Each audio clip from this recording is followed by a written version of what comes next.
loué soit Jésus-Christ, toujours et à jamais. Que Dieu vous bénisse, chers fidèles catholiques du monde entier.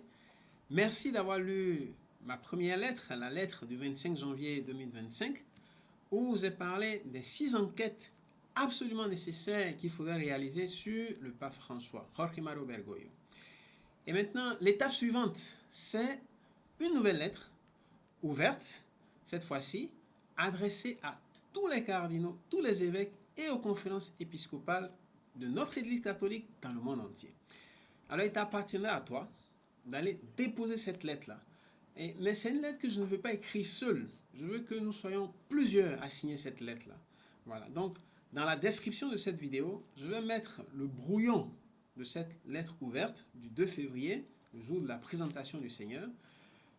Vous pouvez lire la lettre et si vous voulez être parmi les personnes qui signent cette lettre, c'est simple, vous m'envoyez ou votre nom et prénom, ou bien tout simplement votre prénom, ou bien si vous voulez votre surnom, votre pseudonyme, accompagné de votre profession. Voilà. Et donc je mettrai cela à la fin de la lettre. Le 2 février, je vais publier cette lettre avec la liste des personnes qui la signent. Et alors cette lettre, une fois qu'elle sera publiée, chacun de vous pourra aller la déposer à son évêque ou à sa conférence épiscopale pour demander l'ouverture de ces 6 enquêtes-là. Comment est-ce que vous me faites parvenir votre nom? C'est simple, vous pouvez me faire parvenir cela par courrier électronique à mon adresse faveurjmm@gmail.com ou bien dans les commentaires de cette vidéo ou bien dans les commentaires de la publication sur X Twitter, sur Facebook, sur YouTube, vous pouvez mettre là votre nom, votre prénom, votre surnom et votre profession. Et moi, lorsque je verrai écrit cela, je tiendrai compte de cela dans la lettre, voilà, parmi les signataires de la lettre. Alors, je parle rapidement des 6 enquêtes, parce que c'est important. La première enquête, c'est Jorge Mario Bergoglio est-il coupable d'abus sexuels sur des novices jésuites en Argentine, oui ou non? Alors, il y a 4 accusations. Il y a l'archevêque Carlo Maria Vigano, qui, le 29 mai 2024, a parlé d'une accusation d'un ancien novice jésuite. Il y a le père Jean Thomas Gomulka, un mois plus tard, qui a parlé de 3 accusations qui avaient été déposées en 1979 auprès du dicaster pour le clergé. Donc, ça fait déjà 4 accusations.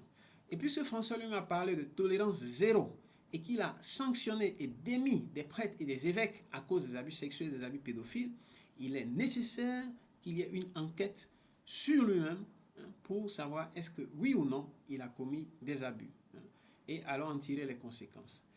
Deuxième question, Jorge Mario Bergoglio appartient-il à la maçonnerie, oui ou non? Là aussi, il y a des éléments important.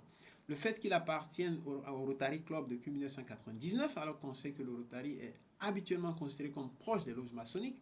Ensuite, il y a un témoignage très important d'un ambassadeur argentin. Tout cela est expliqué dans la lettre, dans le brouillon de la lettre que vous verrez dans la description de cette vidéo.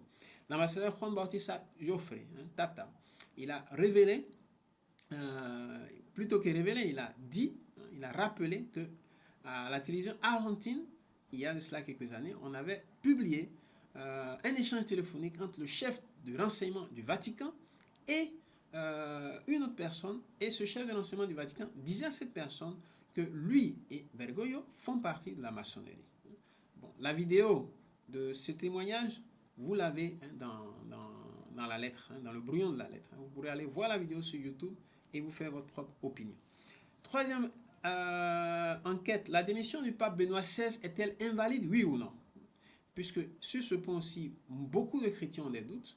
Est-ce que Benoît XVI a démissionné librement ou c'est plutôt sous la contrainte organisée par la mafia de Saint-Gall pour pouvoir l'enlever et mettre à sa place François? Dans ce cas, l'élection de François ne serait pas valide. Voilà. Quatrième question, le magistère de François contient-il des hérésies, oui ou non? Là, sur ce point-là, il n'y a même pas de doute, parce que de nombreux experts, les références sont dans le texte, de nombreux experts, professeurs d'université ont déjà donné les preuves. Il y a des hérésies dans le magistère de François, mais il est important qu'il y ait une enquête officielle qui nous dise la vérité sur cela. Cinquième question, cinquième enquête, c'est l'hystérectomie. L'hystérectomie, c'est l'ablation de l'utérus. C'est une opération chirurgicale qui était interdite par Benoît XVI et Jean-Paul II depuis 1993. Ils ont expliqué pourquoi c'est interdit. Lorsque l'utérus n'a pas de problème de santé, on ne doit pas l'enlever. Malheureusement, en 2018, François et le cardinal Ladaria et la Suède Giacomo Morandi ont trouvé une manière de présenter l'hystérectomie pour qu'on puisse justement faire cette ablation de l'utérus sans qu'il y ait de problème de santé au niveau de l'utérus. Alors ça, c'est une situation directe. L'Église interdit, la loi de Dieu l'interdit, mais cette mesure-là est passée dans l'enseignement de l'Église. Et c'est pas bien, ça doit être retiré de l'enseignement de l'Église parce que ça contredit la loi de Dieu et l'enseignement traditionnel de l'Église. La dernière question, c'est: existe-t-il une erreur morale ou doctrinale de François qui montrerait qu'il n'est pas protégé par la grâce de l'infaillibilité pontificale, oui ou non? Il y en a. Il y a une au moins qui est très claire. C'est lorsque François et les évêques d'Argentine ont dit: l'engagement à vivre dans la continence peut être proposé à Maurice Laetitia, n'ignorant pas la difficulté de cette option. L'option ci-dessus peut en fait ne pas être réalisable. Nous sommes en train de parler de la vertu de chasteté. Nous sommes en train de parler du 6e et du 9e commandement. L'engagement à vivre dans la continence. Ce n'est pas une option. C'est une obligation pour tous les chrétiens. Ce n'est pas une option. Donc là, il y a une hérésie très claire. Et François l'a proposé. Les détails, comme la vidéo est courte, je ne vais pas trop en parler, mais les détails sont dans le texte. Comment François l'a proposé à tous les chrétiens comme étant quelque chose qu'il faudra accepter. Voilà. Merci pour votre patience. N'oubliez pas, lisez le brouillon de la lettre ouverte du 2 février et dites-moi en commentaire si vous voulez que votre nom ou votre surnom ou votre prénom et accompagné de votre profession soit mis parmi les signataires de cette lettre.